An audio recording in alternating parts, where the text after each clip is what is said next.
Welcome to Real Estate Coaching Radio, starring award-winning real estate coaches and #1 international best-selling authors, Tim and Julie Harris.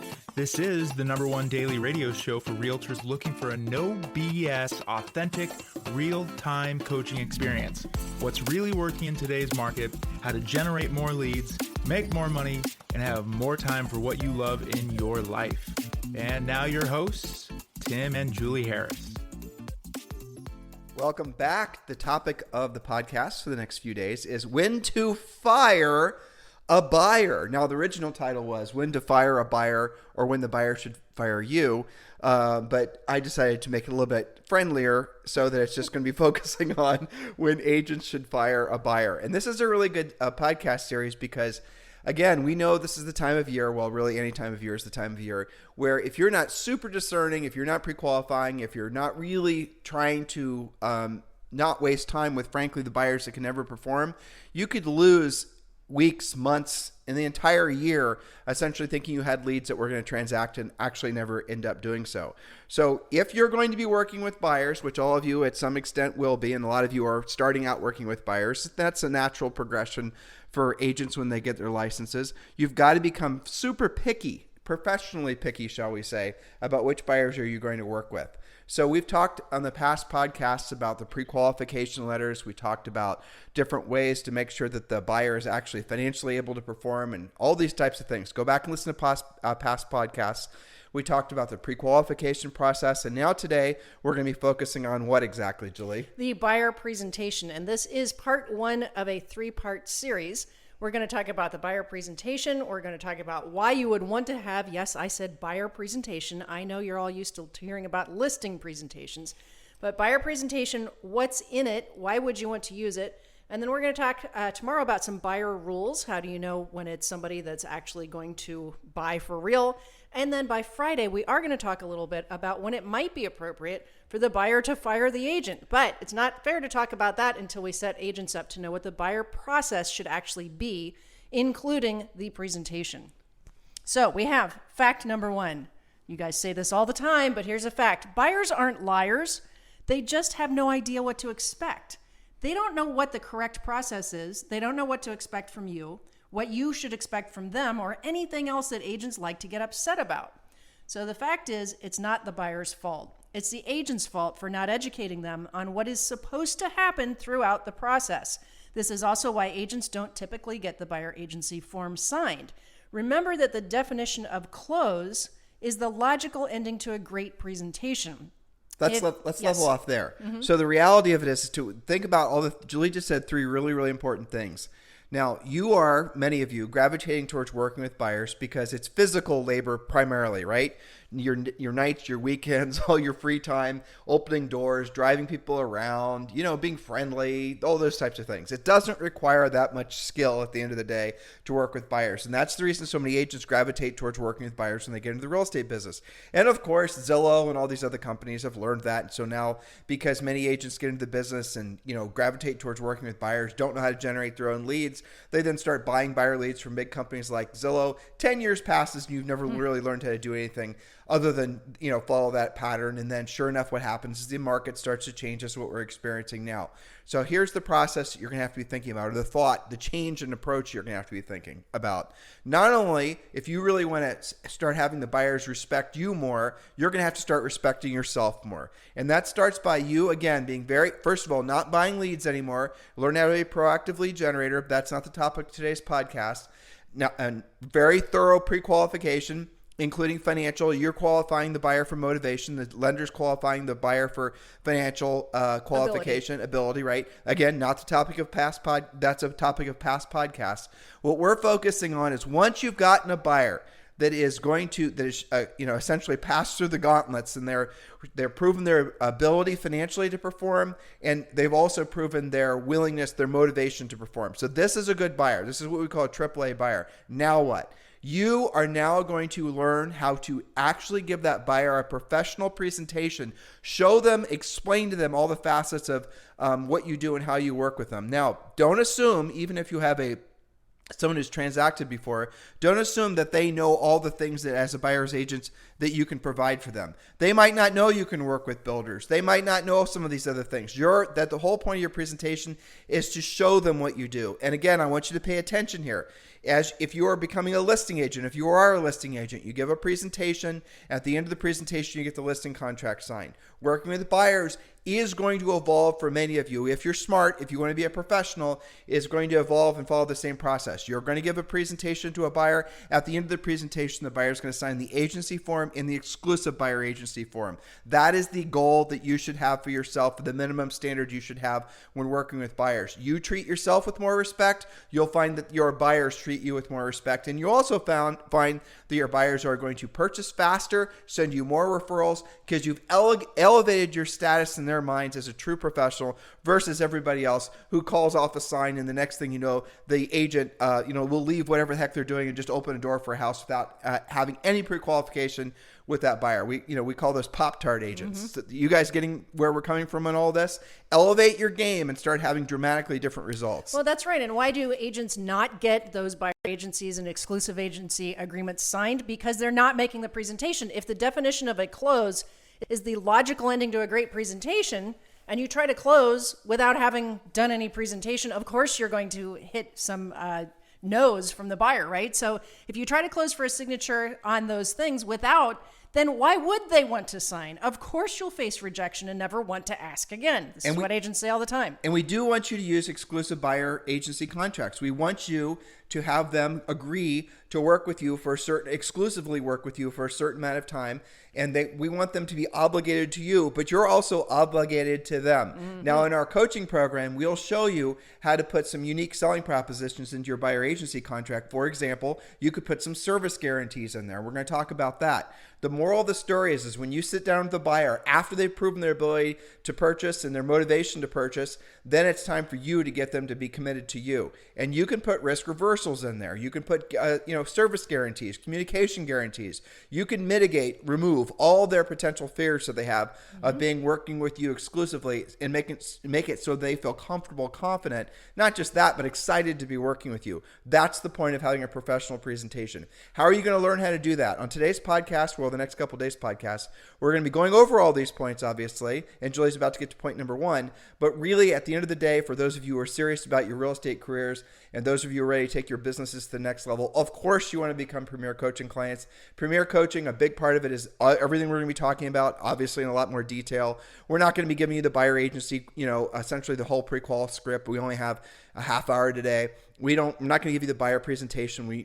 Obviously these things take time and they require a lot of effort. So you're going to have to learn how to do all of this. This is the point of being a professional. Just like if you were to go see a doctor or anybody else, they're going to have a process to follow. Develop the same process and you'll start making a lot more money, helping a lot more people. Step number 1 is for you to join Premier Coaching. We've made it very easy for you because it costs you nothing. You can join Premier Coaching now. You can by simply texting the word Premier to 47372. Text the word Premier, Premier, to 47372. And when you do, you can instantly join Premier Coaching for free for 30 days. And yes, that includes everything that we're talking about. And yes, that includes a daily semi-private coaching session with your Harris certified coach. All you have to do, and do this now, you can do it while you're on the phone with us or while you're listening to us on your phone, is text the word Premier to 47372 and join Premier Coaching now.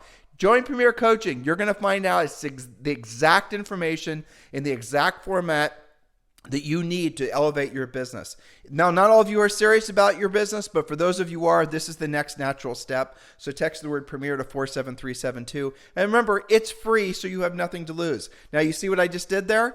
This is what you guys are going to learn to do as well when you're giving buyer presentations. I'm explaining to you that you can join Premier Coaching. It doesn't cost you anything, and you're going to get all these benefits of being a Premier Coaching client for 30 days. And obviously, we're hoping that you're going to stay a long-term Premier Coaching client. But we're going to take all the risk off the table, and we're going to let you see what you get. And then when you feel comfortable and confident that you're going to love what you get when you work for us, then you're obviously going to want to stay on for the long term, as thousands of agents have. That's the same exact approach you're going to take when you're working with both buyers and sellers. You're going to be doing complete risk reversal so that, buyer or seller does not have to feel like they have any real risk when choosing to work with you. That in itself makes you unique in the marketplace. So as far as coaching goes, text the word Premier to 47372 and do that now. And remember, message and data rates may apply. Yes, not to mention the buyer presentation is part of our coaching, along with lots of coaching calls to show you how to present it. So our proven buyer's presentation, yours soon to be, specifically addresses several key challenges that agents and brokers have with buyers. Point number one is a long point. There's a lot to it, but here's why. Point number one, what is the actual process to correctly purchase a home? In what order will the buyer need to execute those action steps? Now, first-time buyers are especially in the dark about what to do and how to act, but other buyers from different markets or countries can also be confused. It's not their job to know what to do. It's your job to set the expectations and educate them. You've also noticed that folks that haven't bought for several years may have different expectations than what today's market requires. You know, if you bought a house 5 years ago, sure, it was a hot seller's market, but you didn't have to do half the crazy stuff you have to do today, right? Well, but also the same thing's going to change because now buyers are getting maybe overconfident about what's happening in the market. Yep. And so if you don't know how to educate those buyers on what is an acceptable offer, even though the market is starting to shift towards a neutral market, where it's not going to be a buyer's market, we don't think, for any time soon, but it is going to start creating more opportunity for buyers not to have to, chase the offer up. They're going to start being able to negotiate again and get inspections done and appraisals done. And they're going to start, those types of things are going to start happening. They already are across the country. We hear it from all of our top coaching clients. But the moral of the story is you're going to have to learn how to set correct expectations for your buyers. A lot of, I'd say, weak salespeople, that's what you guys, your salespeople, let's just make sure you're not a weak one. A lot of weak salespeople will try to lure buyers to work with them by making, statements that they can never live up to. Like, we're gonna, bludgeon the seller and get the seller to, somehow sell the house to you at half price. They make all these promises that they can't deliver on, hoping to sort of bait and switch that buyer into working with them. Don't act like that. These are all the types of things that we really are going to drill down on with you in coaching. Yeah. And, one of the other things that I see is agents who are trying to earn the buyer's loyalty will just show anything, anytime without knowing anything about the buyer. The buyer won't respect you. And here's what you'll discover. And I remember, frankly, dozens of times this happened with Julie and I, is we would have buyers that would show up in our lives, and they would call or stop by the office or whatever. We'd just somehow interact with them. And they would say, I've been working with this agent for 6 months or for 3 months or 4 months. They've showed me dozens of houses. And then we would take them through our buyer pre-qualification script. How long have you been looking for a house? I've been looking for a house for 90 days. Well, that's fantastic. Congratulations. Have you seen anything you've liked in the last 90 days? Well, yes, as a matter of fact, I have. There was some new construction that I looked at on my own. There was these other houses. Well, did you make any offers on those houses? Well, no. Was there any one particular house that you really liked? Well, the house over on Elm Street. I remember that house. That's a great house. So what about that house did you like? It was this, it was this, it was this. Okay, fantastic. So why did you not make an offer on that property? And then you can start learning what their motivations are. And then you start getting into what you start asking questions about the lender and all of this. And what you'll discover is a lot of times the other agent was afraid, didn't have the skill set, frankly, to give permission to that buyer to actually purchase the house. And the agent themselves were routinely talking that buyer out of purchasing a house by not being professional. I know, sounds crazy, doesn't it? But that happens all the time. Well, it happened. I remember when you and I sold real estate, and we would show up to some of our listings, and you'd see an agent come in, always an inexperienced one, who then would blather on and on about acting like they're a home inspector, acting like they're an appraisal. They'd walk in and start giving their opinions on the decorating. Open the door, shut up, let the buyer make their own determination. And there's never a house you don't like, buyer's agents in general. Every house you like, if they like it, you love it. If they don't like it, you like it. You guys get it? You never have anything bad to say about a house. Especially now when sellers are filming everything. Come on. Yeah, exactly. All those little cameras and those little rings and all the rest of it. They're all recording you, and I promise you, they're sitting a couple doors down, watching you on their cell phone as you spout off about this or the other thing. There used to be a reality show about that. Actually, No, I know it's terrible. It's terrible. Okay, so what is the actual process to actually go, do this the right way? So start with the actual buying process. Educate your buyer prospects about not just what has to happen, but the order in which it needs to happen. So for example, First, they have to become pre-approved, ideally get an actual loan commitment from a mortgage lender. You can supply your buyer with a standard list of documents required to apply for the mortgage, and the specific lender can add anything in particular to their program. Your buyer should also be aware of their own credit scores at this point in the process. Now, how many of you are showing property today to somebody who does not have a loan commitment, doesn't know their credit scores, and hasn't actually applied? Well, what we would often do when Julie and I had our real estate, we did have a real estate team, and we had 7 buyer's agents that worked for us, is we would have the buyer's agents every week. They would show up and we'd do a team meeting. And in the team meeting, the whole purpose of the team meeting was for them to get really good at presenting the buyer's presentation, which again, it was essentially a flip chart in essence. And we could do it on notebooks too, where it was explained to the buyer the whole entire process. And a lot of it was explained to them why they have to go to the point of getting fully committed. Now, if you had somebody, like for example, a buyer, it's a reload buyer, generally speaking, those are fantastic buyers. And let's say they didn't start working with a lender. One of the things we would often do is we'd have the lender, when they would come in for the buyer's presentation with the goal of getting the exclusive agency contract signed, we'd also have the lender there to take the actual loan application right there on the spot. Yeah, and I remember a lot of times if they couldn't make that appointment, they would be there on the phone in the conference room and do it anyway. Okay, right. so we'd have the application there that the borrower could then fill out. And then see that when a borrower is filling out applications and giving over financial documents and essentially sitting through a presentation, signing buyer agency contracts, that's probably a really, really good buyer. But where are you guys spending your time? Somebody calls you today and they're going to say, I want to see 123 Elm Street, or I'm an investor, I'm looking to buy 177 properties, and they all have to be a good deal. And then those are the people you guys are spending your times with. Dare I say, wasting your time with. You need to value yourself as a professional before they value you as a professional. And if you're going to start working with people that you're not actually, and there's safety concerns too, frankly. Yes. When you guys are Pop-Tart agents and you just show up to a house and you show a house without actually having them pre-qualified, again, that goes back to one of the things we always coach all of our clients to do, coaching clients to do, is you always meet them at ideally your office. Of course, nowadays, nobody goes to a real estate office. So meet them at Starbucks, meet them at some place that's neutral. Don't meet them at the house necessarily unless you've got somebody that's going to be with you. It's just a basic safety concern. And some of the markets across the country, it's a major concern. Don't want to freak you guys out. It's called common sense. Yes. Okay. So related back to the financing first step, if your buyer is all cash, they need to secure a proof of funds letter from the entity where their cash is parked. Bank accounts, investment accounts, etc. And here's a cautionary tale. Is that cash coming from the sale of something that has not yet sold? Okay. It is not always disclosed. It's not always a point of discussion, but when they have a proof of funds letter, it needs to state where the money's coming from. Again, we've done many past podcasts on this. Yep. We just did one maybe a day or so ago. Go back and listen to the very important podcast we did on making sure your buyer is actually working with a very qualified lender, and you're not essentially, hopefully you are taking away from this the fact that if you're working with a buyer that has not actually been pre-approved with the only, or really basically what would be the ultimate term? Loan commitment. Loan commitment, with the only thing still maybe being in question is the appraisal of the house that they find themselves in contract on. If you're working with buyers that have not gone to that level, you need to really ask yourself why you're so willing to risk all that time working with people that might not perform. Well, and can't perform. And if you're competing and somebody does have real all cash or a commitment letter and you don't, you're not even competitive. You just wasted all that time. So next, again, we're talking about process here. The next thing is to sit down with you for your buyer presentation. And again, we're going to drill down on what goes into that presentation. We're not giving it to you all on the podcast. That's a coaching thing, but we're going to expose you to why the presentation is so critical. So the next thing you're going to do is discuss their expectations.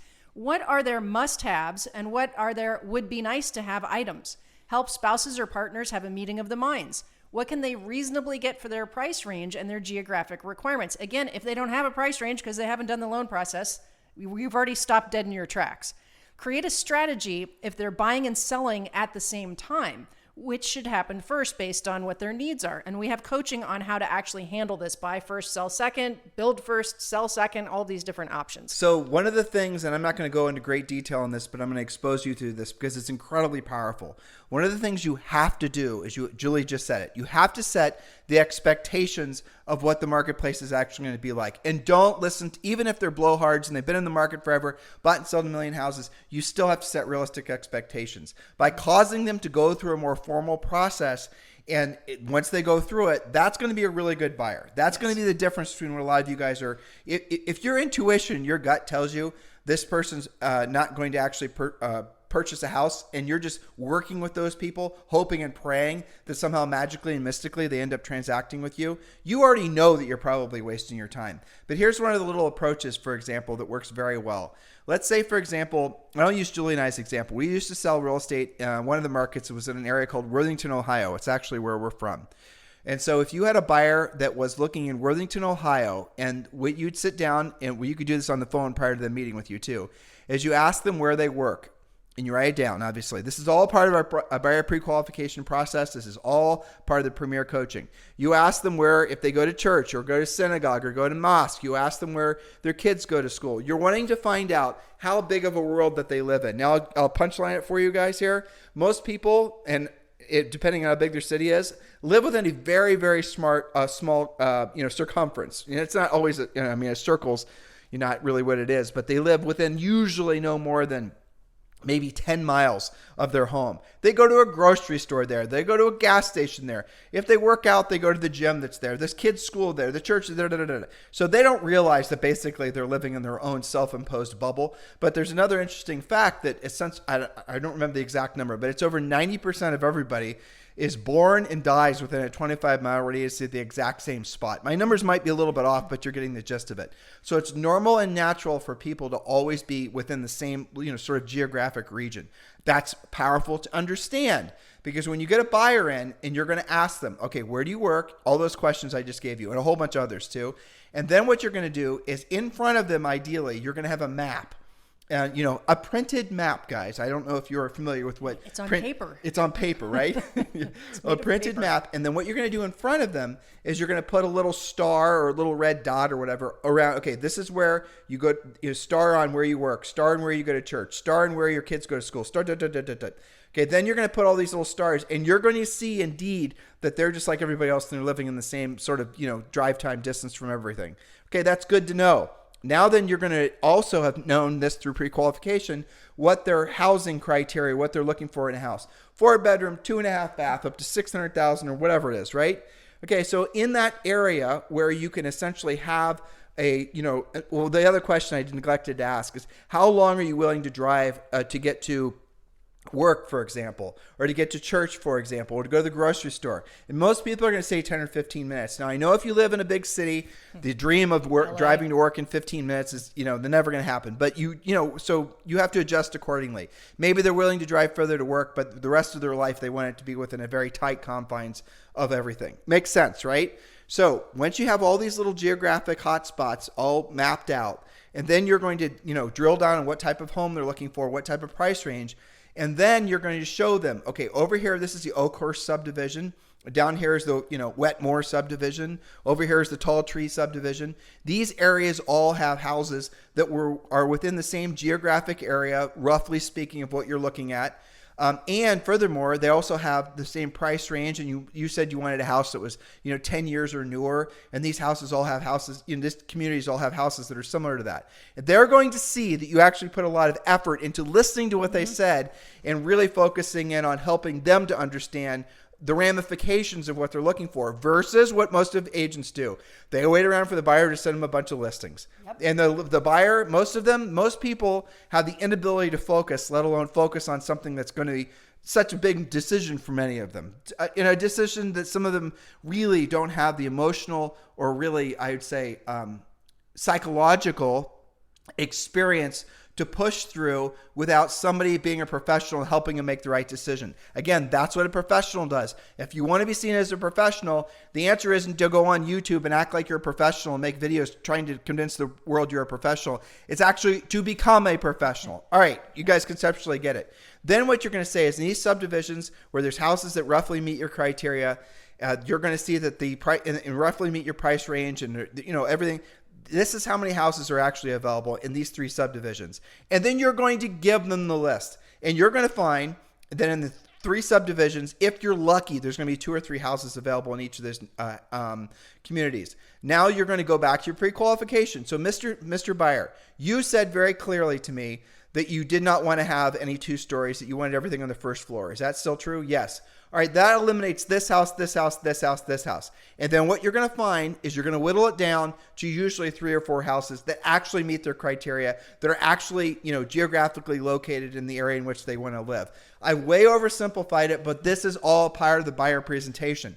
After you've had this conversation, this interaction with this buyer, you're going to all of a sudden, you guys get the difference between what you're probably doing now and what we just described, just a tiny sampling of it. The difference is you being a professional, you not being a professional. That experience with you is so. Now, you're going to say to yourself, and some of you are saying this right now, no buyer is going to sit down with me and they're not going to go through that process. They're not going to this, the other thing. Okay, that's right. Those are not called buyers. Those are called lookers. Yep. Serious buyers, which unfortunately some of the newer agents that are listening, you don't have really any experience to know what I'm saying is true.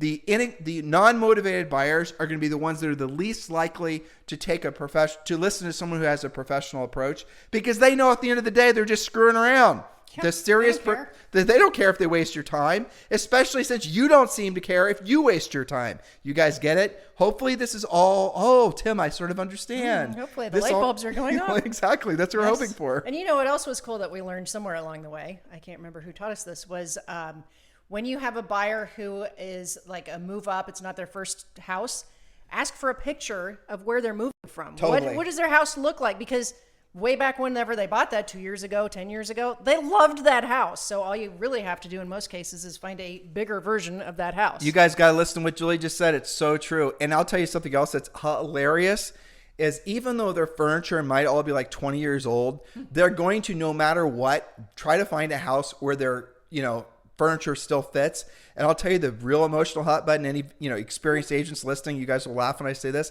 It's their master bed. For some reason, this master bed that they probably bought at a garage sale, 1962, that's going to be, no matter what, that's going to be the thing that they're going to buy a house around, but they won't tell you that. But they're emotionally, that's the process they're going through subconsciously. But Julie's little tip to you guys, ask for a picture of the house they live in now, because 99% of the time, nobody's going to go from a 2-story brick colonial and all of a sudden buy some sort of Miami Vice, modern house that's all glass. That is not how humans behave. Nope. If they love their front porch today, they're going to love it more tomorrow.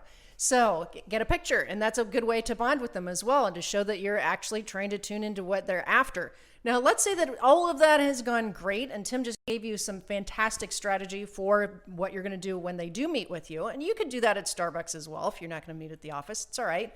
So let's say that all of that is in alignment. The next thing, you've got to discuss what will actually be expected when they do find the right home, when you find the right home for them. Does your market and their price range still expect them to close the appraisal gap, go over the list price, flexibility with closing dates and possession, free seller leasebacks? So some of it is their expectations and you setting expectations of what actually exists that meets their criteria. But then we also have, what does the market expect out of them, and can they hack it? Because it's not for everyone right now, even though we're having a shift. So next, guess what? Sign the buyer representation agreement with you. And we're going to get into more of the presentation here in a second.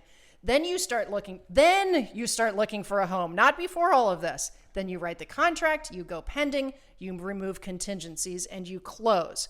I have had several coaching calls with people recently who have the coaching client has said that they're showing properties to people that, they don't even have their pre-approval. So that was a long point, and this is going to go faster than you think. I know you were scanning through. Okay, so again, buyers aren't liars. They don't know what to expect. So the buyer presentation shows what to expect from you and what you should expect from them. Go ahead. This is point number two. Yeah. Yes. Point number 2, the buyer presentation explains what you expect, from them, what they expect from you, how you're going to work with them, essentially your risk reversals. For example, one of the ones we'll suggest to all of you, and we teach you guys how to do this in coaching. And Julie wrote really some exhausting amount of notes and points to all this. All these points live on our podcast, timandjulieharris.com. They're also over on iTunes. They sometimes get completely published in their long form format over on Spotify. So go and read Julie's notes. We're not going to go through all these points because this is exhaustive. But at the end of the day, just download the points. But remember, this is just surface information compared to what you guys get in coaching. For those of you who are ready to move forward and become coaching clients, it's free for the first 30 days. No strings attached, no obligation to you whatsoever. Perfect time of year for you to take advantage of this. Just text the word Premier to 47372. Text the word Premier to 47372. For those of you who don't want to text or for whatever reason can't text, maybe you're in Canada, just go to members.timandjulieharris.com. Just go to members, and it's plural, members.timandjulieharris.com, and you can sign up there as well. Okay, and I'm going to stick to most of the bold here. So point number 2, the buyer presentation explains what to expect from you and what you can expect from them. This way they'll know what is appropriate behavior while they're looking, the stuff you guys like to complain about. So first, you expect them to be loyal to you because you're spending time and energy finding them a home that meets their criteria and are going to negotiate on their behalf to win. This is a good time to present them with several different ways that you search, which are not just the MLS. And remember, we've done entire podcasts on how to find inventory that's not in your MLS. Well, this is actually, Julie, this is a major part of the buyer presentation that they get with coaching is where we're explaining to them. And I hope you're listening to what Julie's saying.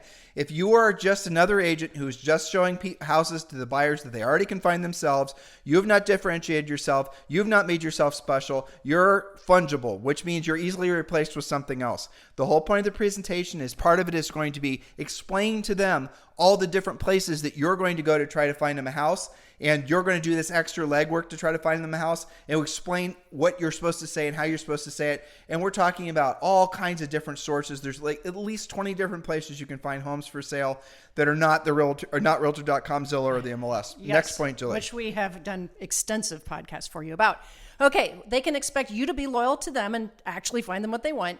You coach them to always say they're working with you and give them 10 of your business cards, whether they are looking at new construction, for sale by owners, open house sellers, or other listing agents. This is also the list of things that make, buyers agents mad. So we're covering our bases here. You coach them to not apply for any new lines of credit until they've closed. This includes boats, cars, and anything else that requires a credit check. If they're buying and selling with you, make sure you do a seller's net sheet and you've captured all the payoffs required. Home equity lines of credit, other liens, etc. And some sellers actually believe that the HELOC, the home equity line of credit, is not attached to the house. Yes, that has to be paid off. Have a title agent or your broker help you with the net sheet if you're uncomfortable doing these numbers until you get into the habit of doing it. By the way, a great place for you to meet to do the buyer's presentation is ideally if it's a seller, you can meet at the seller's house. Yes. No, there's never been a buyer or a seller in the face of humanity that's ever wanted to go to a real estate brokerage office.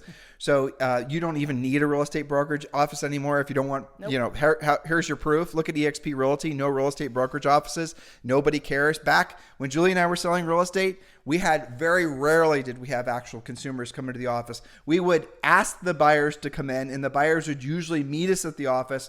We'd give the presentation, and then we'd be off to the races. But they'd always prefer to meet at Starbucks or some local coffee joint because it's more casual. But frankly, in environments like that, oddly enough, they're less stressed and they're more likely to sign the exclusive buyer's agency contract quicker than if they're in some office where they're unfamiliar. Yeah, and if they're going to sell with you, it's easy for you to meet with them at their house, and you can see their house, and you can do a strategy session. But next, you're going to review what the next steps actually are with your buyer person. So is it time to finish their pre-approval, or are they ready to go buy something?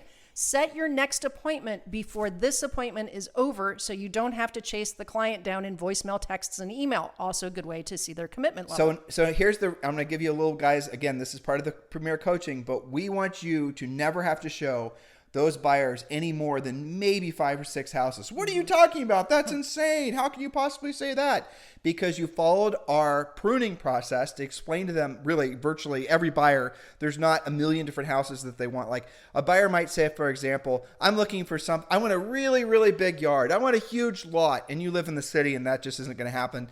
And, maybe you're now thinking of having to sit in the car one way to go show, for 2 hours to go show them some rural property that they're never going to buy. So the question, and again, these are the thousands of questions like this come up, but really, I'd say working with buyers, you're going to hear maybe 20 different questions on a routine basis, just different buyers. I want a private lot. Well, what does a private lot mean to you, Mr. Buyer? Does it mean, a big lot that you have to spend all your weekends cutting or paying someone to cut for you? Or are you just saying you want a lot that's, a backyard that's private where your neighbors don't look in on you? 99% of the time, that's what they want.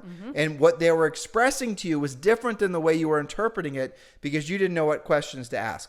Mr. Agent, I'm looking for a great deal. And what you think as an agent is not what they're thinking as a consumer. You're thinking, well, they must mean price. And then you're going to say something stupid that you're never actually going to be able to follow through on. I'm going to get you a great price on something. I'm going to da-da-da-da-da. You're going to pay market price and you're going to be happy to pay it. That's what the result's going to be. Yeah. But really what you should be asking is, what your script is, and again, we teach you all this in coaching. Mr. Buyer, I appreciate the fact you're looking for a great deal. I certainly hear that quite often. What does a great deal mean to you? And then you're going to understand that very rarely does a great deal mean anything to do with money. They're going to say something that I can move right into. My lease is up in 90 days. I don't have to move twice. I don't have to do a lot of work. I want it to be in this particular neighborhood, this particular location. Price isn't even going to enter. It's not even across their lips. They just want a place to live. So you need to learn to be a professional and ask questions and versus making assumptions. Remember when I was giving you guys examples of the buyers that would show up in our lives when we sold real estate? It happens to all of our tens of thousands of coaching clients too.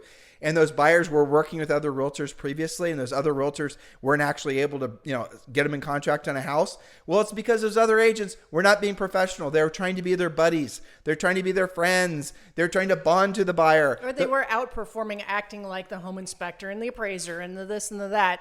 And in fact, the buyer didn't actually want anything to do with that. They just wanted to buy the house they wanted. Exactly. And maybe even you met this buyer at an open house. The buyer's like, oh my God, this is great. And this is everything I've always wanted. This is the perfect price. And some of you guys don't know what to ask. You don't know what to say. So you're going to say, well, the open house is over, so I can show you houses next Tuesday. I know. Somebody told me a long time ago that buyers never buy at an open house. So, exactly. Yeah. Opposed to saying, well, this house is for sale. Would you like to make an offer? Well, what price should we offer? Well, we know the seller will accept full asking price. I have a contract with me right now. Let's get this house in contract before somebody else does. These are just little simple scripts. You guys have to give yourselves permission to succeed by helping other people accomplish their goals, which are buying, in this example, or selling homes.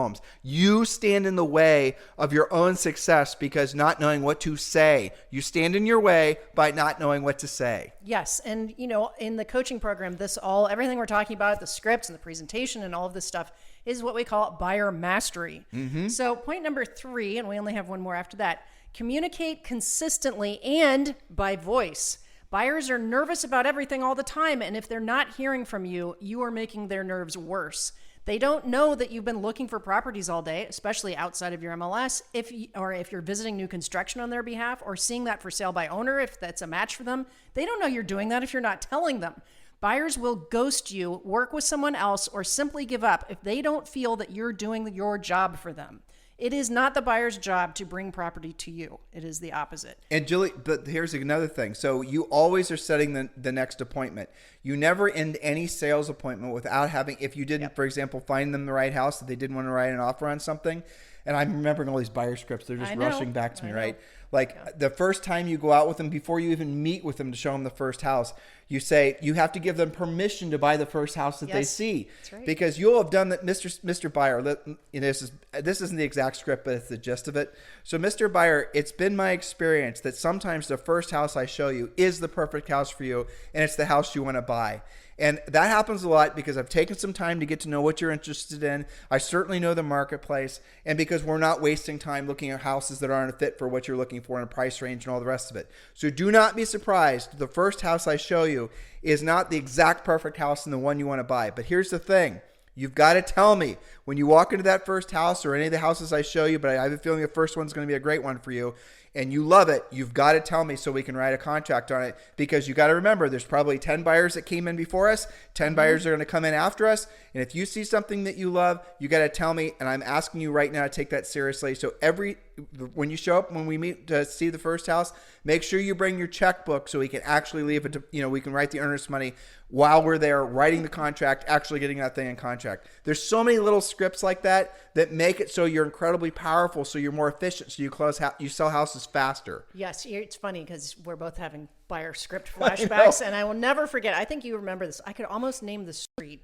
You and I had just learned the greatest buyer script ever, which is, so you want to buy it? Yeah, that's it. Okay, and you and I doubled. We were at the time showing together with a client, and we double dog dared each other who would say that script, because neither we're like, yeah, sure, that's going to work, right?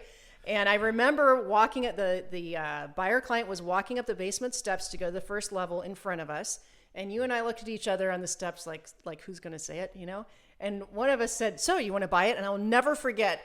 He turned around and said, "Well, yeah, I think this is the one." And I think you and I both just about passed out. Well, but it does work. All you have to do is ask. That's called closing. Well, but it's knowing what to say, right? Knowledge equals confidence. Ignorance equals fear. That's right. And if you don't know what to say, then you're obviously never going to get into the end zone. You're waiting for the buyer to tell you they're ready to buy. That's not the way it actually works. You have to give them permission to purchase, even in the upper ends. You'll be shocked how frequently the upper end buyers, they bought and sold 1 million houses. They're usually the ones that need the most care and feeding, because they're being overly particular, or they, just all kinds of different emotional things that are going on. Sure. Learn the scripts, and you'll find, by the way, the scripts work in any price range and any market condition. Yep. It's all basically the same. And remember, with Julie and I's scripts that are all copywritten scripts, we own all of these, but as a licensee, using our coaching program, you're allowed to use them as well. So one of the things you got to remember is their scripts are all designed to make it so you are feeling comfortable and confident so that you can do your job effortlessly. A script is obviously something that's written out that you're supposed to memorize, but we don't want you to just use our words. Initially, we want you to use our words. So it goes memorize, internalize, then personalize. Memorize, internalize, then personalize. Memorize the script first, internalize the script so it's become part of your DNA, and then personalize it. What many of you will do, these are the ones that frankly struggle needlessly and usually don't make it in the business very long, is they don't memorize. Certainly, I don't memorize scripts. They're not for me. That's not my words. I don't feel comfortable saying it. That's not how people talk in my marketplace. I get it. You're not serious. Just say it. You're not serious. So memorize first. Every professional memorizes scripts. Mm-hmm. Obvious ones being actors. All politicians are reading off teleprompters. Everyone who's ever been a professional at anything is reading or essentially using an internalized, if not personalized script. They've learned what to say, and they've just are saying the same thing over and over again. That's what professionals do. If you are using scripts that aren't resulting in you selling houses, it's because your scripts suck. So improve your scripts. It's not that difficult. Because here's the thing. You got to move past your ego. You got to accept the fact that, it's okay to not know what to say or how to say it. But don't skip right to personalizing. Don't skip right to, I have no sales background. I used to, let's say, for example, a school teacher or something like that. I know how to, work through things and all the rest of it. I'm going to go to 14 different, YouTube coaches who probably none of them ever sold real estate. And I'm going to go online. I'm going to Google for scripts, and then I'm going to put together the perfect script. No, you're not. Why would you do that? Use a script that's proven to work at all market prices and all market conditions, and then memorize it first. Even go to the extent that you're reading it in front of them so they know you're trying to really do a thorough job and ask all the right questions. Isn't that what your doctor does when you go to the doctor? Well, how about the airline pilot? Don't they basically say the same thing? Welcome to the plane. We'll be cruising at this altitude. We've been cleared as number 3 for takeoff. They kind of do their same routine. But don't skip right to personalizing. That's the moral of the story here. Don't just try to make it your own and create your own. You do that after you've memorized, after you've internalized. Then we want you to add your own little flair to it. We want you to use your own local vernacular and Texas throwing the y'alls and all the rest of it, right? Yep. But don't do that first. Use the scripts that are proven to work. Hopefully, I've made the point. Last point. That's right. And you knew it was coming. Point number 4. If all of this is stressing you out, be the listing agent. You can always refer your buyers to a buyer partner and opt out of all of what we've talked about today, but only when you are a powerful listing agent. You should, however, keep your repeat and referral buyer clients as much as possible, especially when they're listing with you as well. So it's okay to keep, even if you're carrying a lot of listing inventory and you've got 15 listings. Some of our coaching clients are coming in on about 20 actives now. Finally, with the market shift, that's somebody that's managing a lot of transactions and probably has a lot of pendings. We don't want those, is what Julie's trying to say. Even if you're an absolute fantastic listing agent, you work as a listing agent, you don't have to work nights and weekends if you choose not to. Right. As a listing agent, you don't have to work with buyers if you choose not to. But we will strongly suggest you always have 2 or 3 really good buyers you're working with, because the only problem with being a real drill down listing agent is sometimes you lose touch with the marketplace because you're not out there seeing houses every day. And so unless you're previewing houses, which again, we teach you how to do as a listing agent, unless you're doing that, intentionally every single day, you're going to lose sight of what the different inventory is and why something didn't sell or something didn't sell, right? And so this is the reason that we always suggest that you work with 2 or 3 buyers, no matter how successful you are as a listing agent. Now, yes, we want you to be incredibly picky about the buyers you work with. Upper end buyers, fully pre-qualified buyers that you super duper like, buyers that ideally have houses to sell, and all the rest of the buyers, you maybe not form a buyer agent team, maybe not actually go down the route of adding a big army of people to work with you that you're now responsible for. The move is going to be do what Zillow does. Take those buyer leads and refer them to local agents and charge them a 30 or 35% referral fee. If you're an eXp Realty, that is a fantastic way for you to form the basis of your revenue share group. Don't take those buyers on yourself. Don't think, because what happens is if you actually do the math on working with buyer side transactions, you're going to discover as you form your team, let's say, you're going to hire 10 buyers agents. When Julie and I were selling real estate, it wasn't like this because frankly, Zillow wasn't selling buyer leads. If you wanted a buyer lead, you had to work for the buyer lead, do open houses, and you had the listings, and you had to return calls. You got it yourself. You were forced to be a proactive lead generator. All this passive stuff that really is ineffective only really came about after really 2009. That's really when all this stuff started. And you're going to see as we go through this market transition that all these companies that were selling you guys buyer leads, they're all going to go out of business. The marketing branding companies that were selling you guys luxury things, which is marketing branding, they're going to largely go out of business. How do I know that?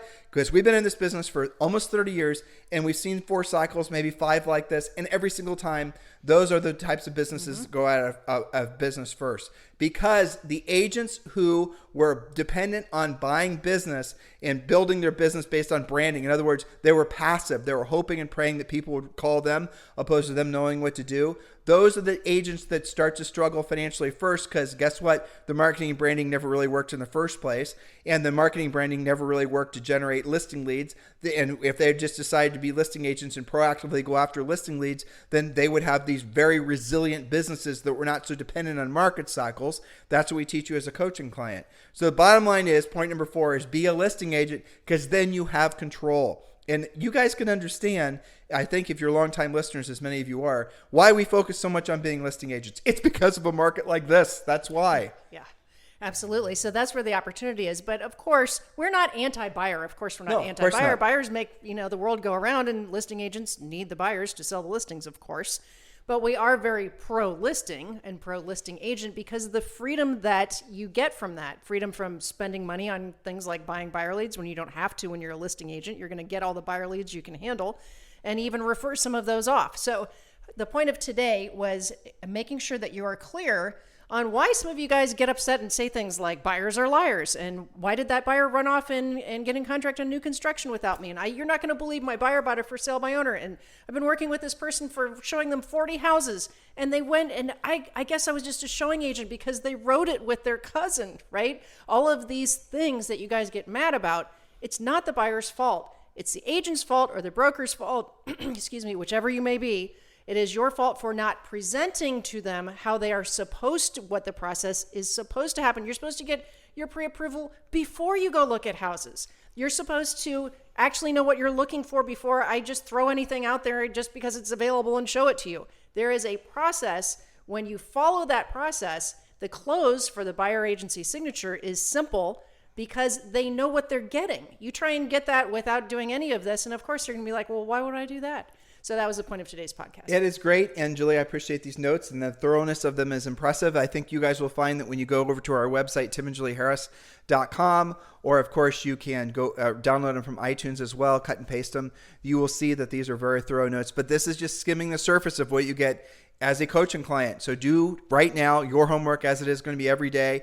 Do text the word Premier to 47372 and join Premier Coaching, guys. It is free for the first 30 days. What are you waiting for? The only people that wouldn't text Premier to 47372 are the ones that aren't planning on being in the business. The only ones that wouldn't join after texting Premier to 47372, considering there's no risk whatsoever at all, and you get a whole bunch of really amazing stuff, and you get a daily semi-private coaching call, you coaching session, you having your toughest questions answered, you feeling motivated, having a sense of direction.